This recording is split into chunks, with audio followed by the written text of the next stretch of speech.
I choose Elena. The words rang through the grand obsidian hall, silencing the murmurs of the elite. Lisa felt the air leave her lungs. Her betrothed, Alpha Marcus, wasn't looking at her. His gaze, heated and resolute, was locked on her younger sister, Elena, who stood by the altar in a gown of spun silver. "Marcus, what are you doing?" Lisa whispered, the bouquet of winter roses trembling in her grip. He finally met her eyes, offering nothing but cold indifference. "I'm taking my true Luna. It was never going to be you, Lisa." A collective gasp echoed off the vaulted ceilings. The humiliation burned like acid in her veins. She took a step back, ready to flee the mockery of her own mating ceremony. Then, the heavy oak doors at the back of the hall didn't just open, they splintered inward with a deafening crack. The temperature in the room plummeted. A voice, low, lethal, and vibrating with ancient power, rolled over the terrified crowd. "She is not yours to discard, boy. Because she is mine." The morning of the ceremony had tasted of frost and anticipation. Lisa had stood before the towering vanity in her chambers, the heavy silk of her ceremonial gown pooling like midnight ink around her feet. For 5 years, she had prepared for this day. 5 years of studying pack law, of mastering the delicate political dances of the Crescent Moon Pack, of suppressing her own desires to fit the mold of the perfect Luna for Alpha Marcus. She had believed in duty. She had believed in him. "You look beautiful, Lisa," her mother had said. Though her tone was distracted, her eyes nervously darting toward the adjoining room where Elena was preparing. Elena, the golden child. Elena, who never read a book on diplomacy but could charm a rogue with a single pout. "Thank you, Mother," Lisa replied, securing the silver moonstone hairpin that marked her as the Alpha-elect's betrothed. "Has Marcus arrived from the borders?" "He has," her mother said quickly, smoothing her own skirts. "He went straight to the elders. Council business, I'm sure." Lisa had ignored the prickle of unease at the base of her neck. Her wolf, usually a quiet, steady presence in her mind, had been restless all morning, pacing and snapping at shadows. Lisa chalked it up to nerves. Now, standing at the altar with the shattered remnants of her future at her feet, she understood her wolf's warning. "Marcus." The High Elder's voice was a warning rumble. "The binding rights have been paid. The treaties with the Silver Hand Pack rely on this union. You cannot simply—" "I am the Alpha," Marcus roared, his eyes flashing a dangerous amber. He grabbed Elena's hand, pulling her against his side. Elena looked up at him with wide, adoring eyes, though Lisa didn't miss the triumphant smirk that ghosted across her sister's lips when she glanced her way. "I will not bind my soul to a woman who is nothing more than a political tool. Elena is my chosen mate. The moon goddess wills it." It was a lie, and they all knew it. Mates were recognized by scent, by the soul-deep pull that eclipsed all reason. Marcus hadn't found his fated mate. He was simply discarding Lisa for the sister he preferred. The sister who wouldn't challenge him, who wouldn't demand he rule with wisdom rather than brute force. Lisa felt the hundreds of eyes on her, pitying, mocking, eager for her reaction. The silence stretched, taut as a bowstring. "Cry," the whispers seemed to urge. "Beg." Lisa squared her shoulders. The tears burning the back of her eyes were swallowed down into a cold, hard knot in her chest. If she broke now, she would never be put back together. She let the winter roses fall from her hands. They hit the marble floor with a soft, final thud. If the Alpha finds his honor in broken vows— Lisa's voice was terrifyingly steady, carrying to the furthest corners of the hall. Then I release him. May your reign be exactly what you deserve, Marcus. She turned on her heel, the heavy silk of her gown sweeping the floor. She needed to leave. She needed the biting wind of the winter woods, away from the suffocating stench of Marcus's betrayal and Elena's cloying perfume. She had only taken 3 steps down the aisle when the great oak doors exploded. The sound was like a thunderclap inside a cavern. Splinters of ancient wood rained down on the polished marble. The guards stationed at the entrance were thrown backward as if swatted by an invisible hand. The ceremonial music choked to a halt. The gasps of the crescent moon elite died in their throats as a terrifying aura flooded the room. It was thick, oppressive, smelling of ozone, deep forests, and impending violence. It was the scent of an apex. Through the settling dust strode a man who seemed to swallow the light around him. He was violently tall, his shoulders broad enough to block the exit entirely. He wore an immaculate, tailored black suit that looked completely at odds with the raw, untamed danger rolling off him in waves. His hair was dark as a raven's wing, swept back from a face carved from granite. But it was his eyes that stopped Lisa's heart. They were a piercing, luminous silver, the eyes of a predator who had found his prey. And they were locked dead on her. "Who dares?" Marcus began, stepping in front of Elena, his chest puffed out in a pathetic display of dominance. The stranger didn't even look at him. His silver gaze remained fixed on Lisa, mapping every line of her face, every rigid muscle in her posture. The oppressive pressure in the room intensified until several weaker wolves dropped to their knees, gasping for air. I said. The stranger's voice was a low, resonant baritone that bypassed Lisa's ears and vibrated directly in her bones. "She is not yours to discard." He stopped 3 paces from Lisa. The distance felt both too far and entirely too close. Her wolf, previously thrashing in anger, suddenly sat dead still. A strange, terrifying warmth began to spread from her chest, blooming outward to her fingertips. "Mine," her wolf whispered, a reverent, terrified sound. "I am Alpha Marcus of the Crescent Moon." Marcus shouted, though his voice cracked slightly. "You are trespassing in my territory. State your name, rogue." The man slowly turned his head to look at Marcus. The movement was deliberately, terrifyingly slow. When he spoke, the dismissal in his tone was absolute. "Rogue?" The man let out a dark, humorless chuckle. "You are standing in a puddle, boy, and calling yourself an ocean." The High Elder, previously frozen in shock, suddenly collapsed to his knees, his forehead touching the marble. "Your Majesty," the old man rasped, his voice trembling violently. A collective shudder ran through the room. Majesty. There was only one man on the continent addressed by that title. A man of myth, of nightmares, who ruled the sprawling, brutal northern territories. The Alpha King. David. David turned back to Lisa. The lethal coldness in his eyes melted into something that made Lisa's breath catch, something fierce, possessive, and impossibly tender. He closed the distance between them, ignoring the room full of terrified wolves, as if they were nothing more than dust motes. He reached out, his large, calloused hand stopping inches from her cheek, waiting for her permission. "I have crossed 3 territories and slaughtered a dozen rogues to find you," David murmured. The words meant only for her. "I will not let a fool in a shiny crown take you from me." Lisa stared up at him, the scent of ozone and deep woods wrapping around her like a shield.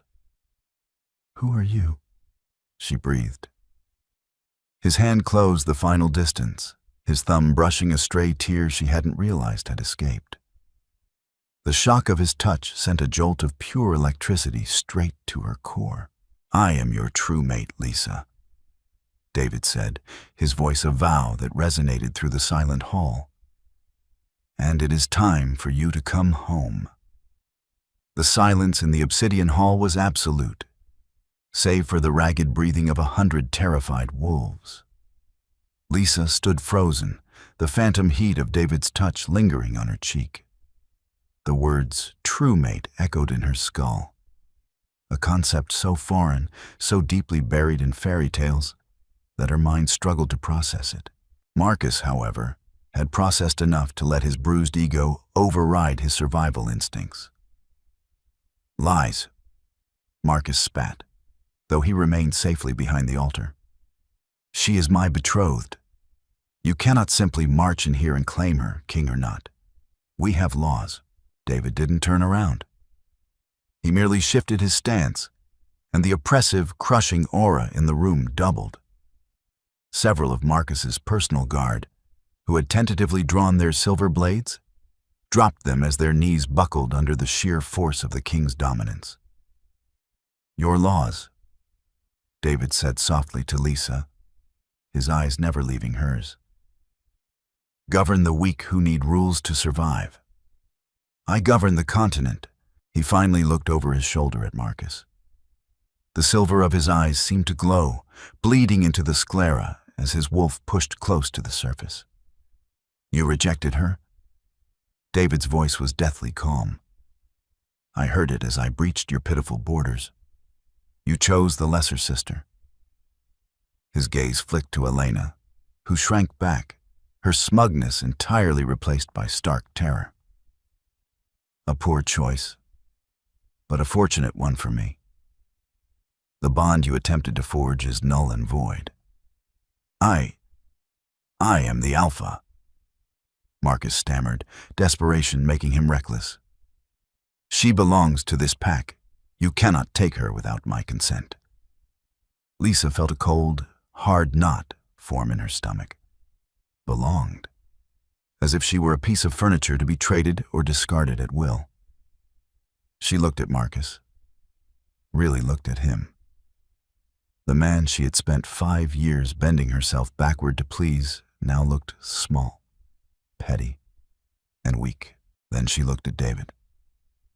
The Alpha King stood as a bulwark between her and the pack that had just watched her humiliation without a word of protest.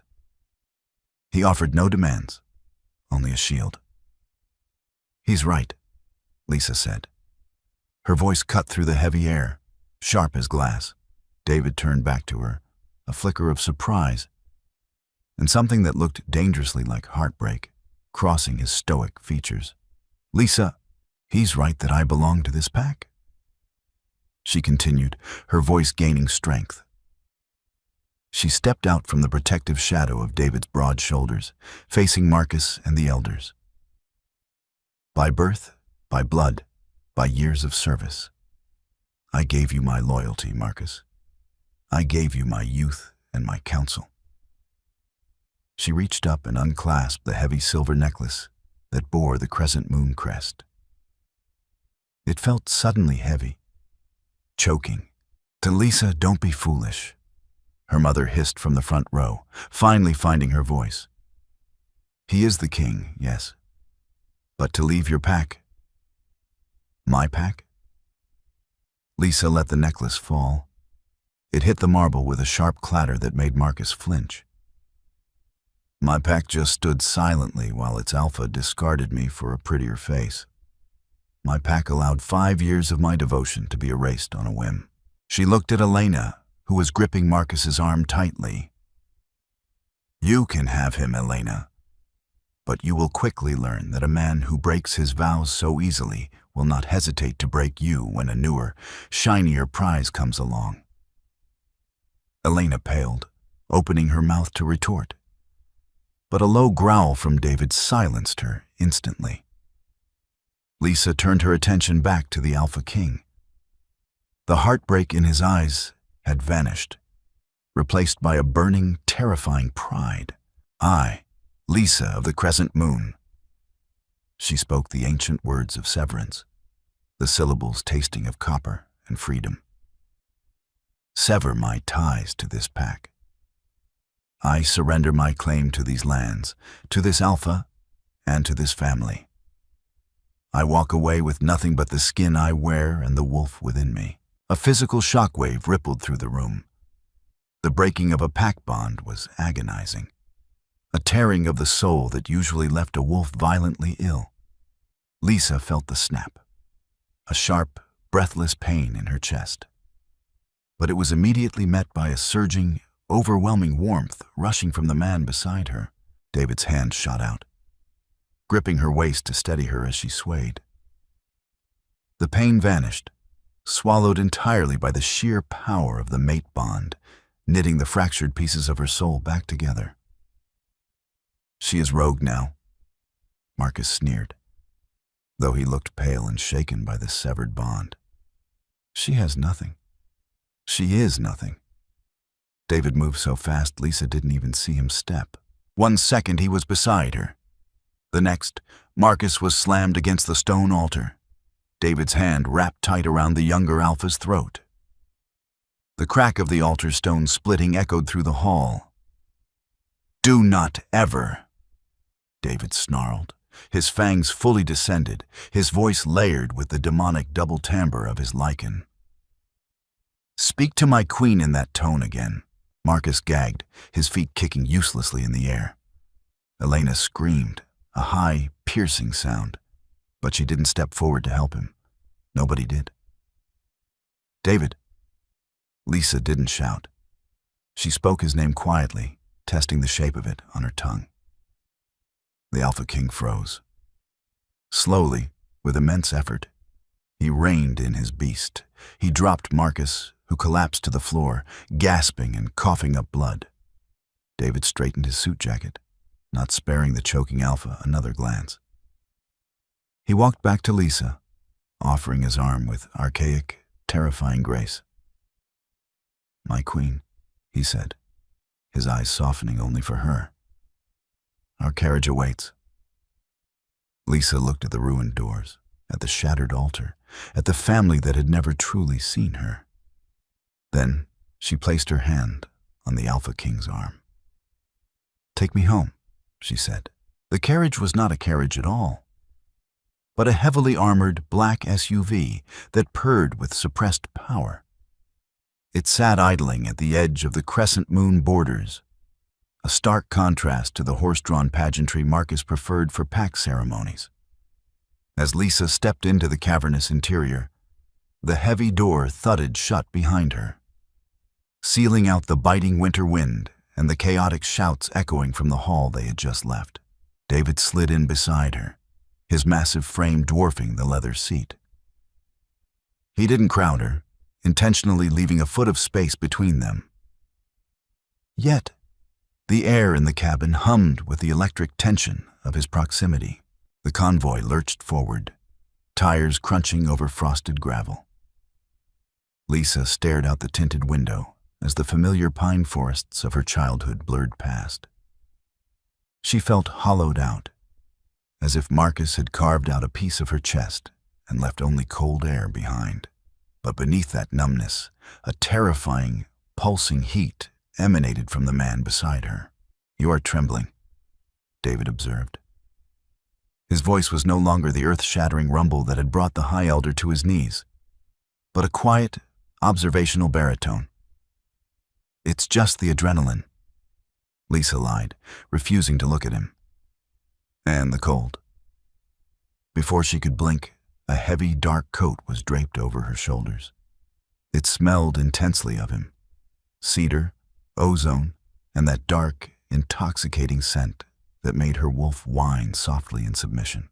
"I did not mean to overwhelm you," David said, staring straight ahead at the partition separating them from the driver. "I have spent my life learning to control my beast, but hearing him reject you, feeling your pain bleed through the bond across 3 territories. It took everything I had not to tear him limb from limb on that altar." Lisa turned to him, clutching the lapels of his coat. "How did you know?" "The bond It usually requires physical proximity to snap into place. David finally met her gaze. The silver in his eyes had settled into a deep, stormy slate. I am an apex, Lisa. My senses stretch further than normal wolves. But it was not just instinct. I have dreamt of you. Lisa's breath hitched. Dreamt? Not for 6 months, he confessed, the admission stripping away a layer of his formidable armor. I saw flashes of midnight silk, silver moonstone hairpins, and a mind sharper than a blade. I felt your frustration, your quiet suffering under a man who could not see your worth. He leaned in slightly, his gaze dropping to her lips before snapping back to her eyes. When I realized you were betrothed to the Crescent Moon Alpha, I mobilized my guard. We rode for 3 days without rest. I was nearly too late. The vulnerability in the Alpha King's confession struck Lisa harder than Marcus's betrayal. Here was a man who ruled half the continent, admitting to chasing visions across frozen wastes just to reach her. He didn't just reject me, Lisa whispered, the words tasting like ash. He chose my sister. He spent 5 years grooming me to be his Luna, and he chose the sister who spent those years mocking my dedication. Marcus is a boy playing at being a king, David replied, his jaw hardening. He wanted a pretty accessory who would nod at his decrees. He saw the fire in you, Lisa, and he was terrified of it. He knew you would eclipse him. Lisa closed her eyes, letting the truth of his words settle over her bruised pride. She had spent 5 years making herself smaller, quieter, more palatable for a man who still found her too much. I have nothing to offer you, David, she said quietly. I severed my bond. I have no dowry, no pack backing, no alliances to bring to the Northern Territories. David's hand moved slowly, bridging the gap between them. He gently cupped her jaw, his thumb brushing over her pulse point. I do not need alliances, Lisa. I have armies. I do not need a dowry. I own the northern mines. I need a queen who is strong enough to stand beside me, not behind me. I need you. The sincerity in his voice cracked the ice around her heart. For the first time since the morning had begun, Lisa didn't feel like a discarded tool. She felt seen. The Northern Territories were exactly as the legends described.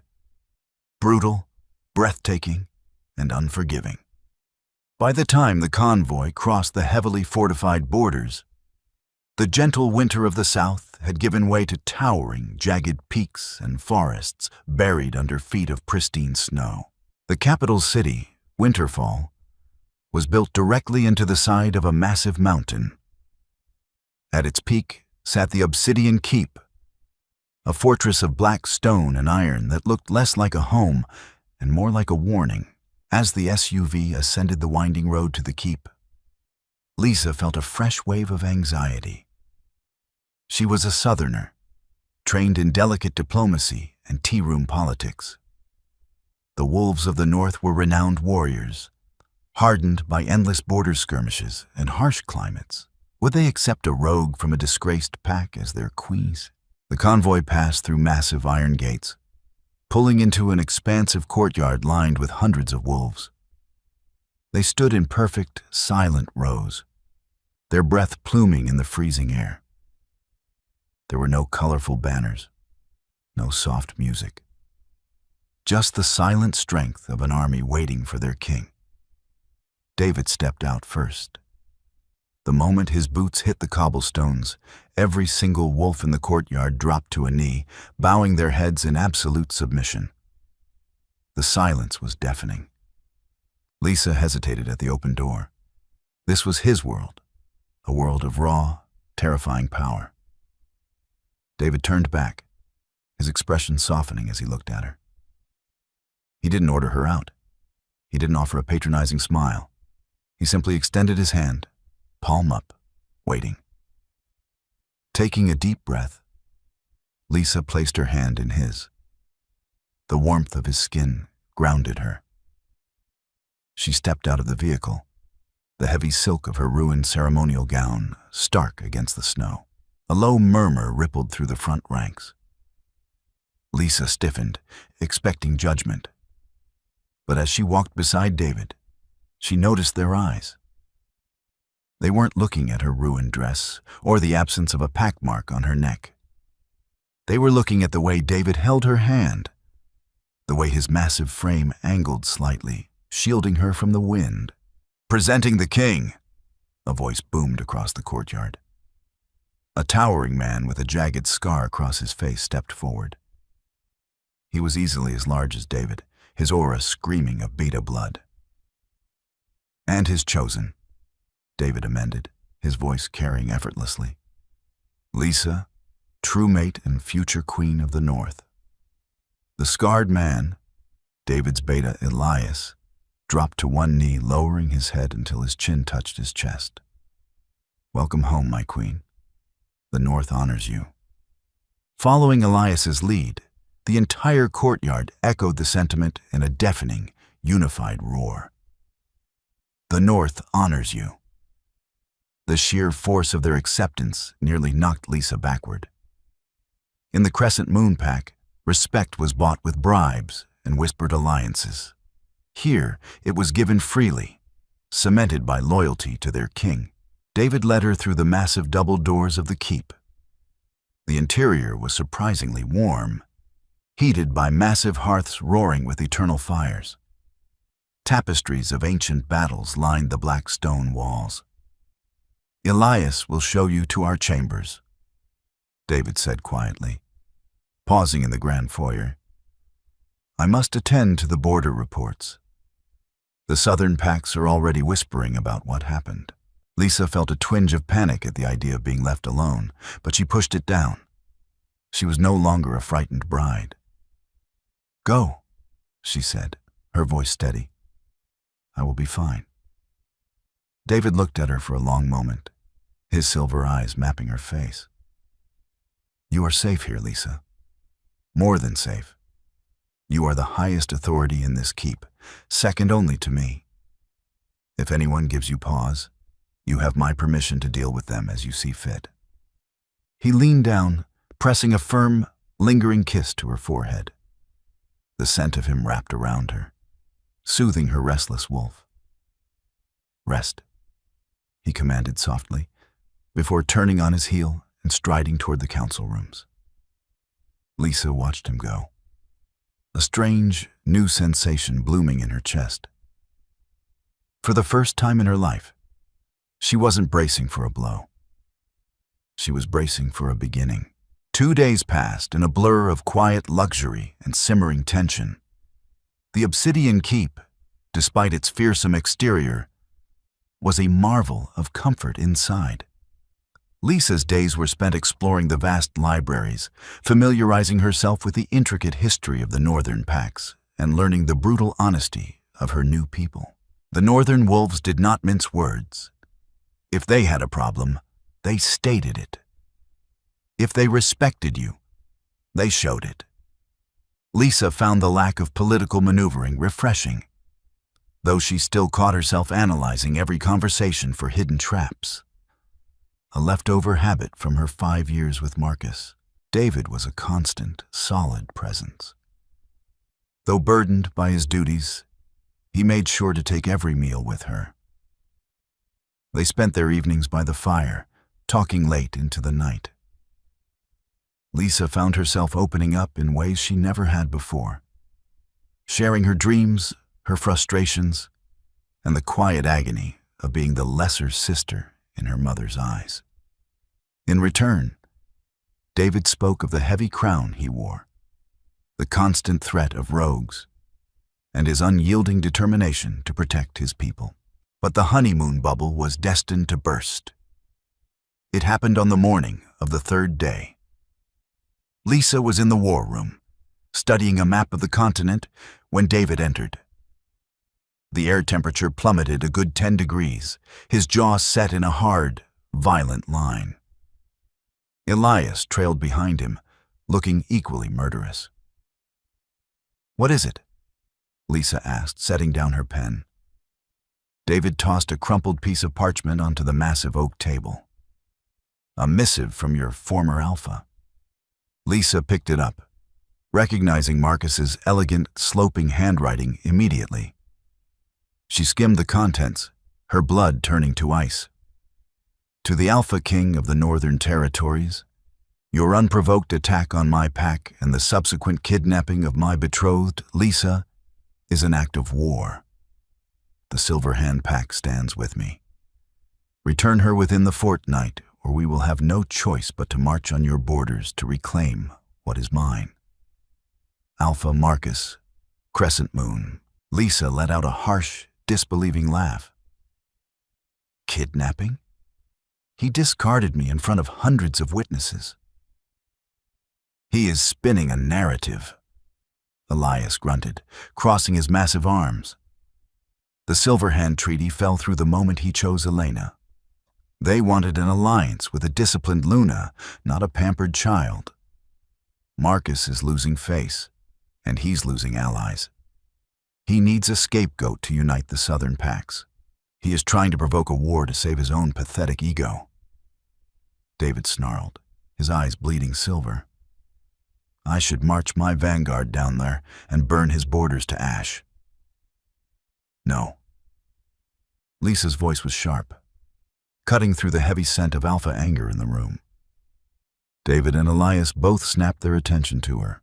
"You cannot strike first," Lisa explained, moving to the map.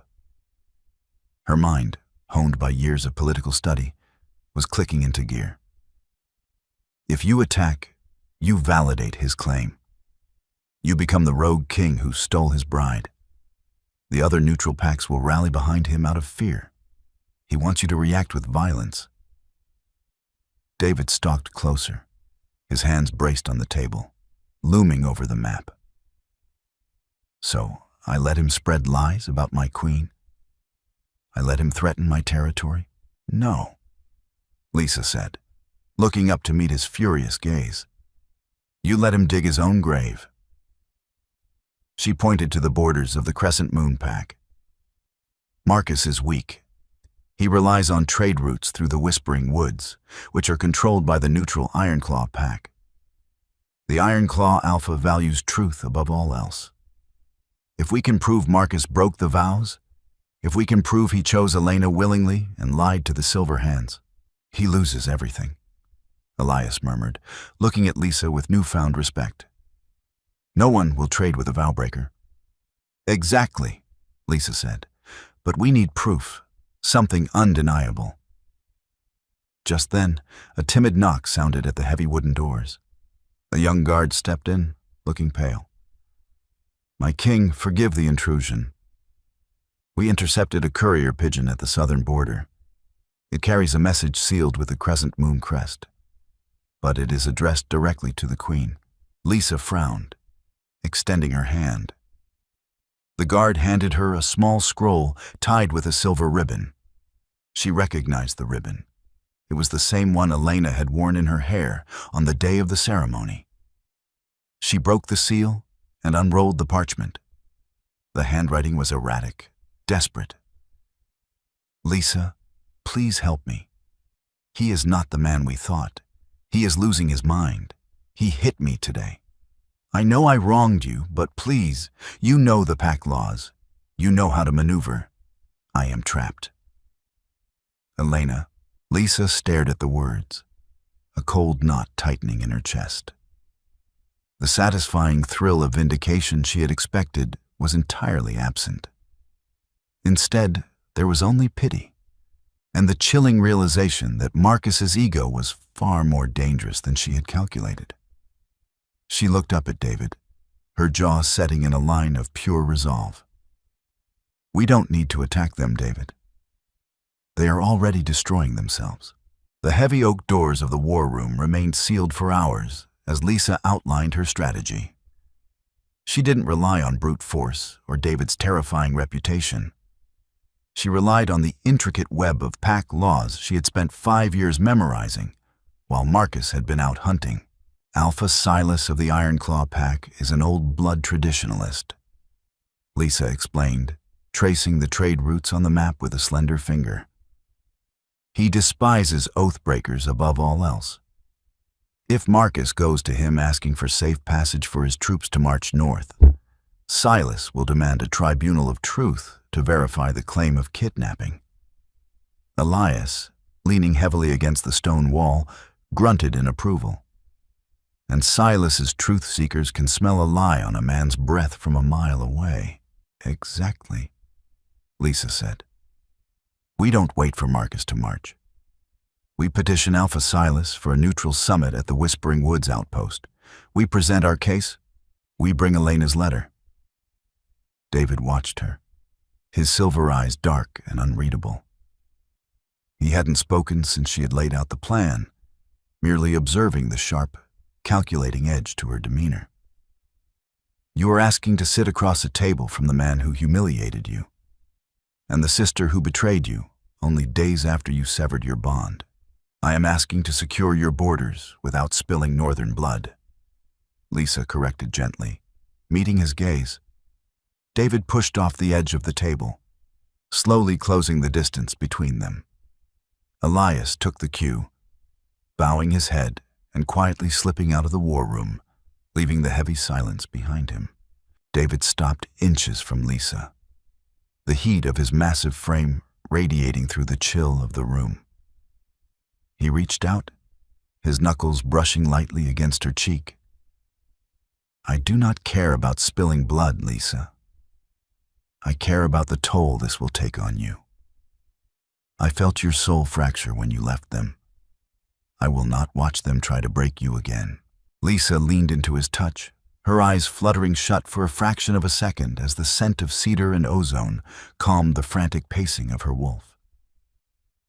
They can't break me, David. Not anymore. Because I am not the quiet, obedient girl they engineered me to be. She opened her eyes, her gaze fierce. I am a queen of the North. It's time I acted like one. A slow, devastatingly proud smile spread across David's face. The sight of it made her breath catch. Then we ride for the Whispering Woods, he murmured, his thumb tracing her lower lip. And we let them hang themselves. The journey south took 2 days. This time, the convoy was not a single, sleek SUV, but a terrifying display of northern military might. 50 armored vehicles moved in perfect synchronization, flanked by a vanguard of shifted wolves whose dark coats blended seamlessly with the shadows of the pines. Lisa rode in the lead vehicle with David. She wore no silk or lace. Instead, the keep's tailors had crafted her a riding habit of black leather and thick wool, lined with silver thread. A heavy fur cloak, bearing the direwolf crest of the Northern Territories, rested on her shoulders. She looked formidable. She felt untouchable. When they reached the Whispering Woods outpost, a massive, neutral fortress carved out of ancient redwood trees, the atmosphere was already suffocating with tension. Alpha Silas, a graying, stern-faced man with a network of scars across his throat, stood waiting in the central courtyard. Behind him stood the elite Ironclaw Guard, unmoving and impartial. But it was the group standing across the courtyard that made Lisa's stomach knot. Marcus was there, flanked by his beta and a dozen poorly disciplined Crescent Moon guards. And beside him, swathed in a heavy, ostentatious fur coat, stood Elena. As the Northern King's vehicle came to a halt, the courtyard fell utterly silent. The air crackled, heavy with the oppressive dominance David exerted simply by existing. Lisa stepped out first. The gasp from the Crescent Moon delegation was audible. They had expected a broken, weeping rogue.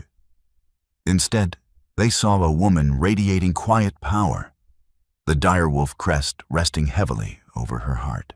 Marcus's jaw clenched, his eyes flashing with a mix of fury and disbelief. But when David stepped out beside her, placing a possessive hand on the small of Lisa's back.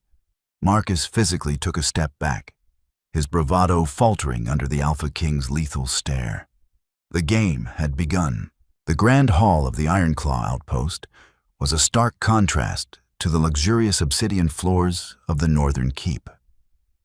Here, the floor was packed earth, and the walls were living redwood. A massive, circular table of petrified wood dominated the center of the room.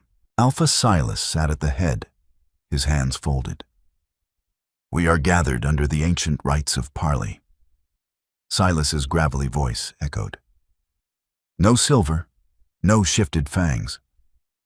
Alpha Marcus of the Crescent Moon brings a charge of unprovoked hostility and kidnapping against King David of the Northern Territories. King David brings a countercharge of slander." Marcus stood up quickly, eager to control the narrative. "Alpha Silas, thank you.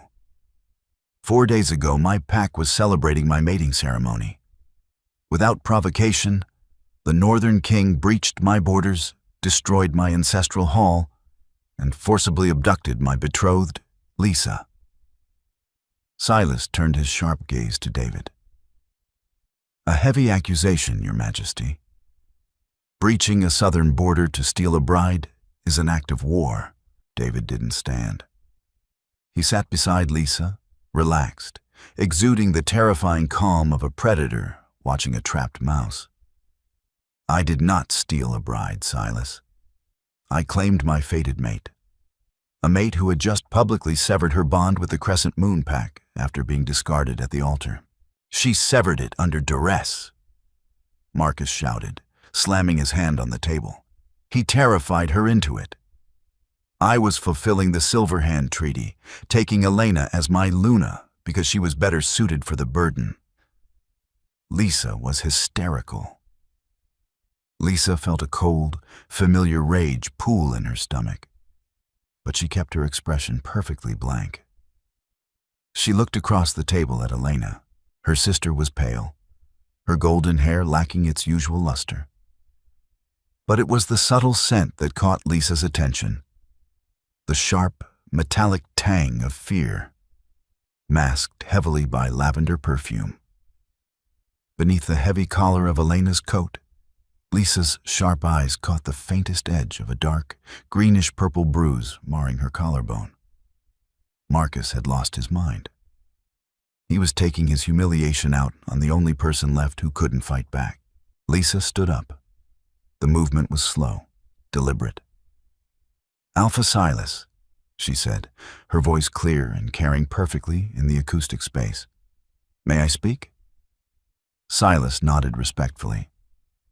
"The floor is yours, Lisa. If I was hysterical, Marcus, it was an excellent performance," Lisa said calmly, turning her gaze directly on her former alpha. "Because I walked out of your hall of my own volition. You claim you chose Elena for the good of the pack. You claim the Silver Hand Pack supported this change in the treaty." "They did," Marcus sneered. Lisa pulled a folded document from the inside pocket of her cloak. "Then you will not mind explaining this missive from Alpha Thorn of the Silver Hand Pack, intercepted by Northern scouts yesterday. It formally dissolves their alliance with the Crescent Moon, citing, and I quote, the erratic and dishonorable conduct of Alpha Marcus in breaking a 5-year vow without council approval." Marcus blanched, the color completely draining from his face. That is a forgery. It bears the Silver Hand wax seal, imbued with Thorn's magical signature. Silas rumbled, extending a hand. Lisa passed the document to the neutral Alpha. Silas examined it for only a moment before nodding. "It is authentic." Whispers broke out among Marcus's own guards. They hadn't known. Marcus had been lying to his own people to maintain his grip on power. Furthermore, Lisa continued, stepping away from the table, her presence commanding the entire room. "You claim I was abducted. Yet here I stand, unbound, uncoerced, speaking freely before a neutral tribunal. She turned to her sister. Elena was shaking visibly now, her eyes darting between Marcus and Lisa in sheer panic. "Elena," Lisa said, her voice softening just a fraction. "Tell them." "Tell them what?" Marcus snapped, stepping closer to Elena. The threat in his posture was unmistakable. "Keep your mouth shut, Elena." David let out a low, vibrating growl that rattled the wooden cups on the table. "Let the girl speak, boy, or I will remove your tongue and speak for you." Elena burst into tears. She reached into her pocket, her hands trembling violently. But before she could retrieve whatever she was reaching for, Marcus snapped. The illusion of Marcus's control shattered completely. Realizing that Elena was about to expose him, and that his lies to the Iron Claw and his own pack were crumbling in real time, the Crescent Moon Alpha gave into the madness that had been festering since the altar. "You ruined everything," Marcus roared, his eyes glowing a sickly, erratic amber. He lunged, not at David, but at Elena. His hand raised, aiming a brutal backhand at the sister who was about to betray him. But Lisa was faster. Years of suppressing her instincts gave way to the explosive power of a northern queen. She vaulted over the corner of the petrified wood table, her shoulders slamming squarely into Marcus's chest before he could connect with Elena. The impact sent the Alpha stumbling backward, gasping in shock. Lisa landed lightly on her feet, placing herself directly between Marcus and her weeping sister. "Don't you ever touch her again," Lisa snarled, her own eyes flashing a brilliant, luminous silver, a reflection of the mate bond surging with David's power. "Treason!" Marcus screamed, scrambling backward as his claws fully elongated. He looked toward his stunned guards. "Kill them! Kill the Northern King! They are using witchcraft to control her." It was the desperate, pathetic cry of a broken man. But to Lisa's horror, a half-dozen of the men at the back of the room, men who wore crescent moon colors but lacked the scent of the pack, drew weapons. And the weapons didn't gleam with the dull gray of steel. They shone with the toxic, blinding white of pure silver. Rogues. Marcus had hired mercenaries and smuggled silver into a peace tribunal. It was the ultimate, unforgivable taboo.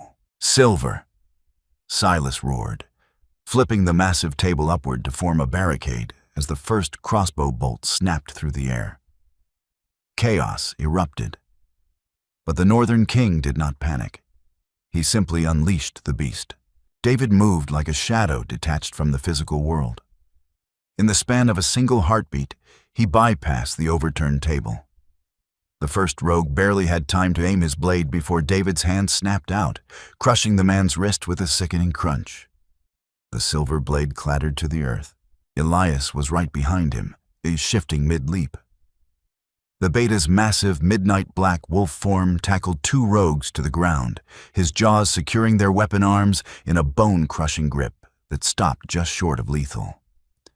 David had ordered no blood to be spilled, and his vanguard obeyed.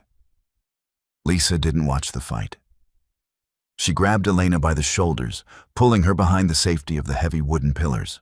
"Lisa, I'm sorry," Elena sobbed, clutching her sister's leather riding habit. He went crazy after David humiliated him. The elders started questioning him. He blamed me. He said I wasn't enough of a Luna. "Hush," Lisa commanded, her tone brokering no argument. She pulled the fur collar of Elena's coat back, revealing the ugly, blossoming bruise on her neck. Cold fury iced Lisa's veins. "You are safe now. He will never hurt you again." The skirmish lasted less than 40 seconds. When Lisa peered around the pillar, the 6 mercenaries were disarmed and pinned to the floor by the Northern vanguard. Alpha Silas and his Ironclaw guards had surrounded Marcus, their spears leveled at his chest. Marcus was on his knees, panting, staring in horror at the silver weapons scattered on the floor. He had broken the sacred law of parley. There was no coming back from this. David stood over him, not a hair out of place, breathing calmly. He looked down at the crescent moon Alpha with nothing but utter disgust. "Alpha Silas," David said, his voice echoing in the sudden silence of the hall. "What is the penalty for smuggling silver into a tribunal of truth and attempting to assassinate an arbiter?" Silas's face was carved from stone. "Stripping of title, banishment to the wasteland, forever rogue." The Iron Claw Alpha looked at the remaining true Crescent Moon guards, who were staring at Marcus in absolute revulsion. "Take this Oathbreaker to my dungeons. I will send word to the Crescent Moon Elders. They need to elect a new Alpha." Marcus didn't fight as the Iron Claw guards dragged him away by his armpits. His eyes were wide, empty, locked onto the floor. The arrogant boy playing king was gone, leaving only a broken shell behind. David turned away from the pathetic sight. His silver eyes immediately sought out Lisa in the shadows of the pillar. The violent, predatory aura around him instantly evaporated, replaced by that deep, anchoring warmth. He walked toward her, extending his hand. Lisa looked at her sister, still trembling on the floor. "Get up, Elena," she said softly. "You are coming north with us. We will find a place for you. But you will learn to stand on your own 2 feet. Elena nodded frantically, wiping her tears. Lisa turned back to David. She placed her hand in his, letting him pull her against his chest. She buried her face in his neck, breathing in the scent of cedar and ozone, feeling the steady, indestructible beat of his heart. They had won without a war. She had protected her people, saved her sister, and destroyed her abuser, using nothing but the truth. "You were magnificent," David whispered against her hair, his arms wrapping tightly around her. "My brilliant queen." 3 months passed. The brutal northern winter, which Lisa had initially feared, had become a blanket of peace over the obsidian keep. She stood on the sweeping stone balcony of the king's chambers, her breath pluming in the frigid, crystal-clear air. Below her, the city of Winterfall hummed with industry and life. The people didn't cower when she walked through the markets. They bowed with genuine, hard-earned respect. She was the queen who had outsmarted a tyrant and secured their southern borders without sacrificing a single northern soldier. "You're going to freeze out here." Lisa didn't turn around as the quiet voice broke the silence.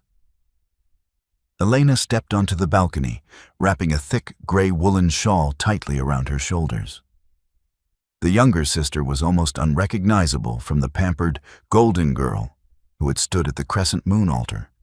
Her hair was braided back simply, and her hands, once soft and manicured, bore the small calluses of someone who had spent the last 8 weeks volunteering in the keep's vast, geothermal greenhouses. "The cold doesn't bother me much anymore," Lisa replied, offering a small smile as Elena stepped beside her at the parapet. "It bothers me." Elena shivered, though she didn't retreat inside. She looked out over the snow-capped peaks. "The High Elder of the Crescent Moon sent another raven this morning. I saw it arrive at the rookery." Lisa's expression sobered. With Marcus banished to the wastelands, the Crescent Moon Pack had fractured.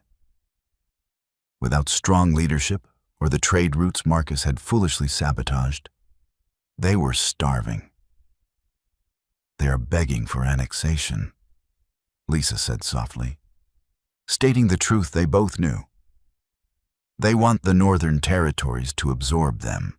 Elena looked down at her hands. "Our mother wrote to me. She asked if I could put in a good word with you, to make sure they aren't treated as second-class citizens if David agrees." "And what did you tell her?" "I threw the letter in the hearth," Elena said, her voice steady, lacking the childish tremor it once held. She looked up, meeting Lisa's eyes. I told her weeks ago that I am a citizen of the North now, and my loyalty is to my queen. I won't play their political games anymore, Lisa.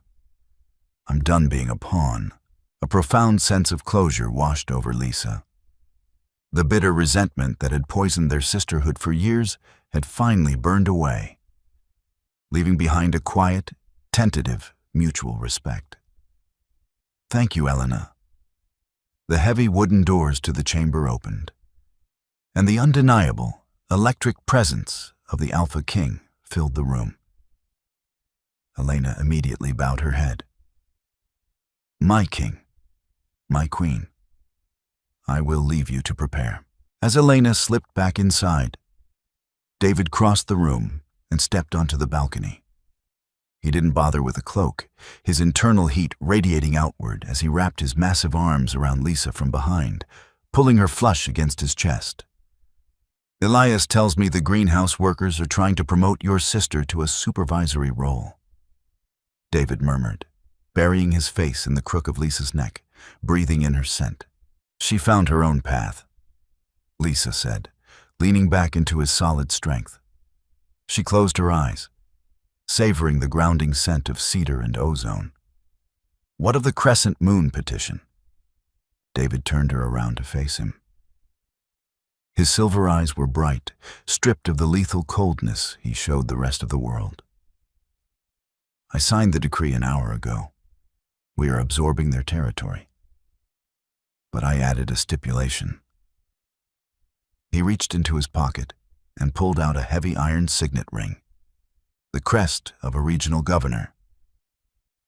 They will not be ruled by a military general. They will be overseen by a diplomat of your choosing. You saved them, Lisa. You decide their fate.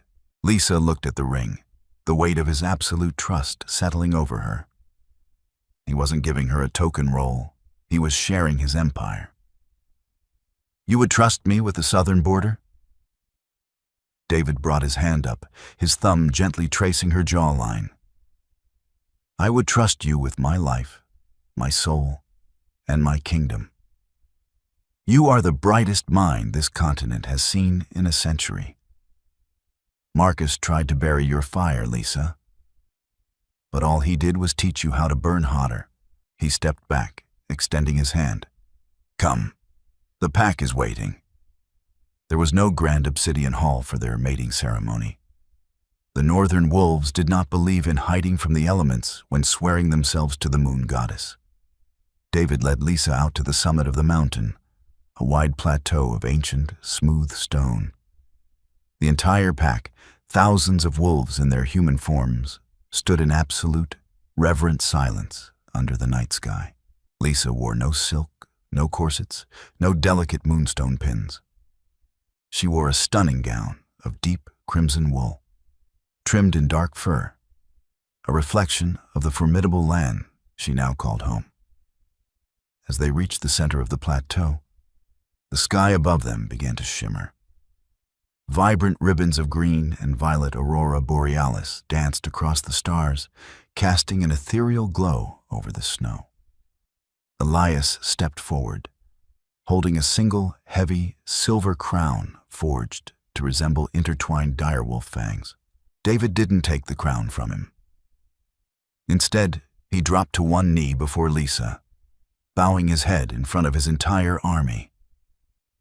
The gasp from the newly arrived Crescent Moon refugees at the back of the crowd was audible.